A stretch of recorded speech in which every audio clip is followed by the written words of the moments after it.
Ya, kami lanjutkan dialog di Sapa Indonesia. Ini ada Bang Ruhut Sitompul yang saya mengatakannya supaya langsung pas, pemirsa langsung mengerti, Anda membelot begitu. Tidak setuju dengan keputusan partai politik di Demokrat, Agus Yudhoyono dan Silviana yang maju untuk Pilkada DKI.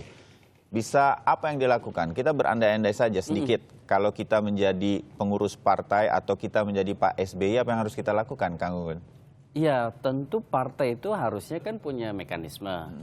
Dan kanal-kanal komunikasi harus dibangun di internal. Kalau ada yang meletup-letup kayak Bang Ruhut harusnya dipanggil ya. Ini harusnya kan Pak SBY mungkin mengajak Bang Ruhut untuk bicara, ya kan? Karena bagaimanapun opinion maker nih, news maker. Ya. Dan pasti sedikit besarnya juga mempengaruhi diskursus ya, perbincangan Saya di potong sedikit. media. Udah dihubungin belum sama Bapak? Bapak Pak SBY? paling sayang sama saya, suka menghubungi saya. Tapi masalah ini karena itu, orang boleh bilang apa, menyalahin Pak SBY, Bu Ani. Kalau saya tetap lingkungan yang mencoba menjilat Bapak supaya mendukung Agus. Kenapa? Ini sudah beberapa kali dan Bapak menegur. Nih, sekalian saya tanya, kalau gitu, ini orang di sosial media banyak sampai masuk ke sosial medianya Ibu Ani bilang, Ibu Ani sepertinya gitu yang mendesak, orang tua mendesak putra pertamanya untuk masuk ke Pilkada atau Pak SBY gitu. Anda orang Demokrat, itu Pak SBY atau Ibu Ani yang mendesak Agus Yudhoyono untuk maju atau siapa? Kalau saya dua-dua nggak mendesak. Saya tahu dua-dua itu buah apel jatuhnya tidak jauh dari batangnya. Jadi siapa Ibu yang mendesak? Ani ini putra Pak Sarwedi Wibowo almarhum, tokoh TNI. Pak SBY ya, negarawan sejati, nggak akan mendesak, mengalir kok. Ya. Lingkungan ini itu yang aku katakan, jangan diperjudikan yang namanya Agus. Agus saya anggap adik saya loh. Bahkan saya nggak main-main, Pak. Saya pernah hati ke hati 3-4 bulan yang lalu ngomong dengan Presiden Republik Indonesia ke-7. Pak Joko Widodo, saya punya adik, Mas Agus, putra Pak SBY, karirnya cemerlang, perwira menengah yang baik, dapat 3 gelar. Saya terangin semua. Tolong Pak ya, saya punya cita-cita dia the coming leader TNI nanti. Apa kata Pak Joko Widodo? Oh, itu saya Anda nggak menjilat Pak SBY tapi menjilat Agus. Bukan, dengar dulu. Ya, Agus memang bagus. Inilah kita suka salah. Kalau orang bagus, kita bilang bagus, katanya menjilat. Itu salah. Agus itu memang baik. Kenapa aku tidak marah? Tiba-tiba lingkungan Bapak ini udah mulai. Saya marah. Ini kenapa kita minta, Bapak juga Ibu minta, merasa karir TNI Agus terganggu di era Pak Joko Widodo. Sedih nggak aku dengar? Janganlah jelekkan simbol negara. Pak SBY simbol negara, Pak Joko Widodo, Ibu Mega, Gus Dur, Pak Habibie, Pak Harto, Bung Karno.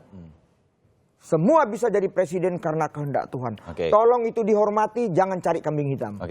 Saya lanjut lagi ke Kang Gunggun. Nah, hal-hal semacam ini sebetulnya bisa dimanfaatkan dengan baik oleh partai politik. Lagi kita berandai-andai.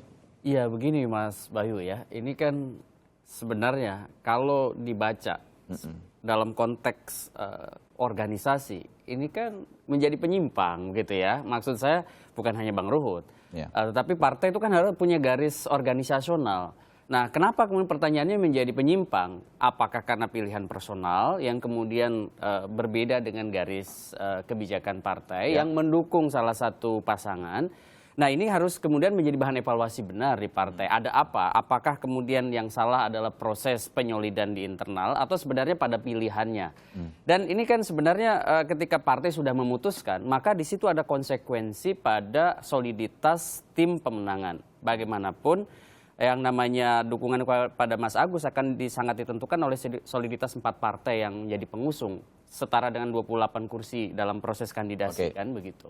Jadi kalau kemudian seperti Bang Ruhut muncul lagi misalnya si X, si Y, si Z, itu kan cukup berbahaya sangat bagi proses pemenangan Agus. Tapi bukankah kader di partai politik juga seharusnya mengikuti apa yang digariskan oleh partai politik? Nah, itu yang saya bilang tadi.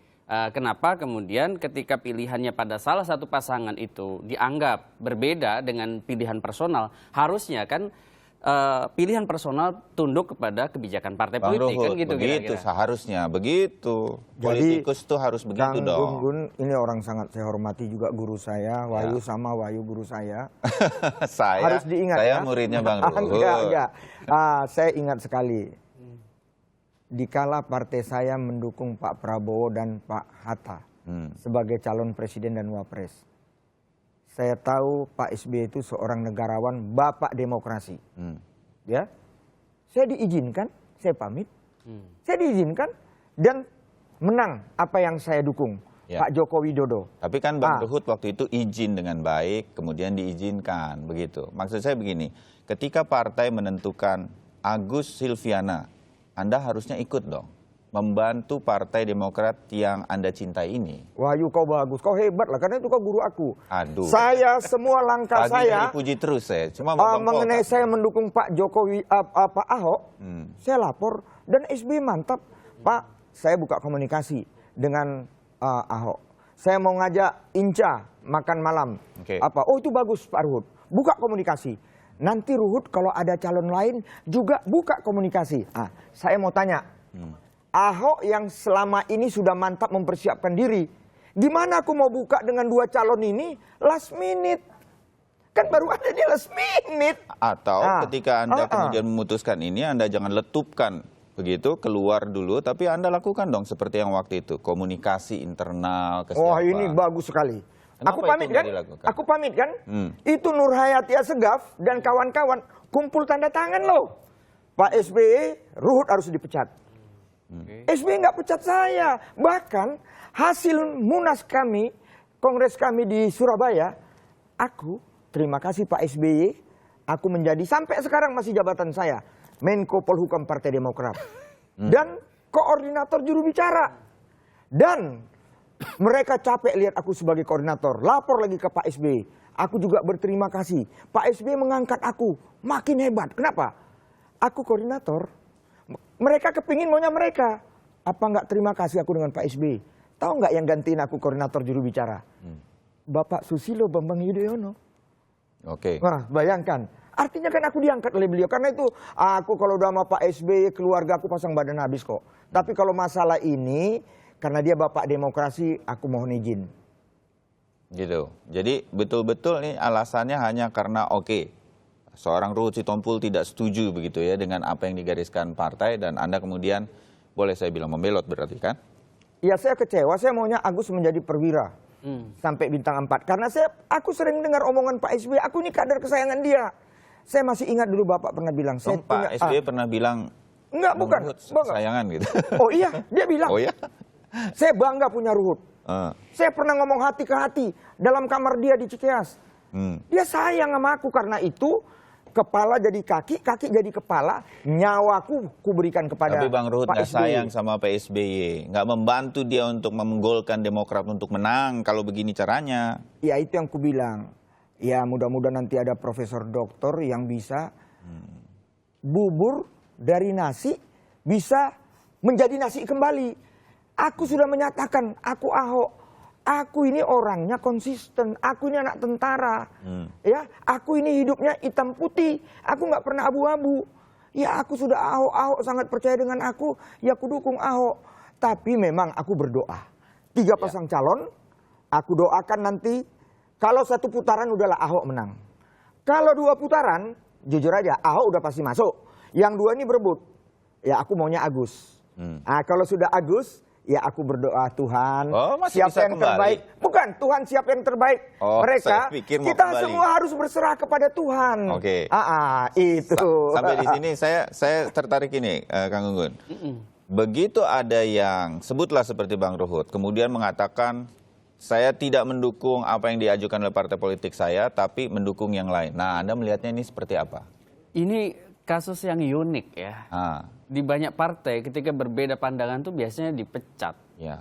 Nah, Bang Ruhut ini mendukung pasti Ahok. ada historis. Harusnya udah lewat gitu kan ya. Ingat di 2014 Bang Ruhut dukung Jokowi, bahkan aktif di Bravo 5. Ya. Dan ini kan organ yang sangat fungsional mendukung Pak Jokowi dan berarti berbeda dengan Partai Demokrat.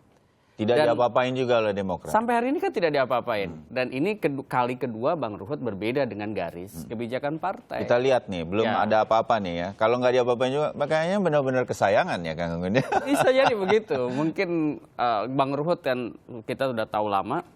Adalah salah satu hardliner di Partai Demokrat ya kan. Atau ini memang taktik strategi Partai Demokrat untuk main di 2 kaki ya. Bang Ruhut, Pak Hayono memang dilepas begitu. Enggak, saya ngobrol warung kopi aja nih. Enggak, Bapak enggak main dua kaki. Itu Pak SBY, Bu Ani itu enggak tipe dua kaki, orang hebat. Ya, tapi ya inilah saya katakan. Dan Pak SBY juga yang ngajarkan saya loh. Saya idola sama dia selalu mengajarkan saya. Dan bukan saya, semua kita rakyat Indonesia.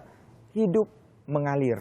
Itu kata-kata dari Pak SBY loh. Ya, artinya begini, kalau ini sikap Anda, saya menangkap nih Anda tidak komunikasi dengan baik, tidak seperti ketika Pilpres kemarin kepada internal partai sendiri, berarti Anda siap dong. Kalau partai mengeluarkan kali ini ada sanksi dan lain-lain sampai Anda kemudian harus meninggalkan partai tercinta Anda?